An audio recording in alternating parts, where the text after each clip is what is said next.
उन्वान, अक्ल की जीत ताकत की हार। एक घने और सरसब्ज जंगल में एक ताकतवर शेर रहता था। वो इतना जोर आवर था कि पूरा जंगल इससे खौफजदा रहता। रोज वो किसी न किसी जानवर को बिला वजह शिकार कर लेता।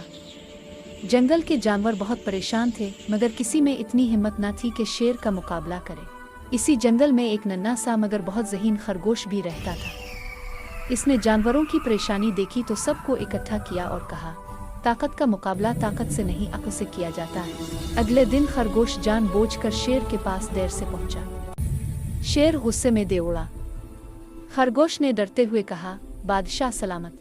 रास्ते में एक और शेर मिला था। वो कह रहा था कि जंगल का असल बादशाह वो है।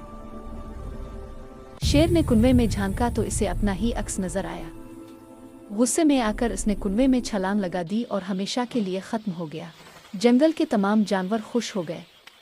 उन्होंने खरगोश का शुक्रिया अदा किया और अमन से रहने लगे।